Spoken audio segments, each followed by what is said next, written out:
Matagal ng problema sa Quiapo, Maynila ang mga kabataang pasaway. Ang ilan sa kanila kung hindi nagnanakaw ng tsinelas, nagbabasag sa kalye. Nakatutok si June Veneracion.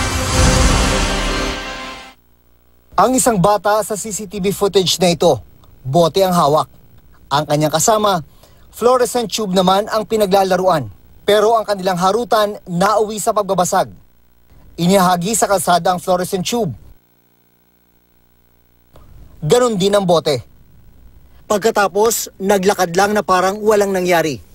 Nangyari ito pasado hating gabi noong Lunes sa Quiapo, Maynila. Hindi po nila alintana kung may dumadaan man o may mga tao man sa paligid. Basta sila po ay makapag-trip-trip lang.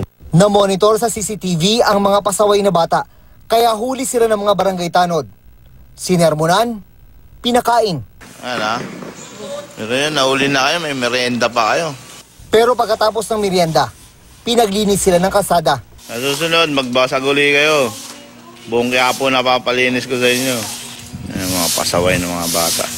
Matapos pagwalisin ng kalye 10 oras ng gabi, pinauwi rin ang mga batang lalaki. Yung mga binasag nila na yun, pinalinis rin natin. Pinaglinis natin sila ng kalsada para malaman nila kung gaano kahirap maglinis. Dito sa Barangay 307, Quiapo, Maynila, matagal ng problema yung mga kabataang galing sa mga kalapit barangay, galing sa iba't ibang lugar, na napupunta dito at nasasangkot sa iba't ibang gulo, nasasangkot sa iba't ibang krimen. Kada linggo, nasa 10 pasaway na kabataan daw ang nahuhuli dito. Kaninang umaga, 4 na batang babae naman ang nahuli. Pare-pareho silang may mga marka ng hiwa sa bandang pulso. Inireklamo sila ng pagnanakaw ng tsinelas. Ipinatawag ng barangay ang kanilang mga magulang at mga kamag-anak. Walang ibang sisisihin dito kung hindi kayo. Kasi negligence nyo yan eh. Negligence nyo yan. Kaya nagiging ganyan yung mga bata, kulang sa kalinga. Makulit po. Anak ko po. Pasaway lang yan. Ilang beses na pinagsasabihan.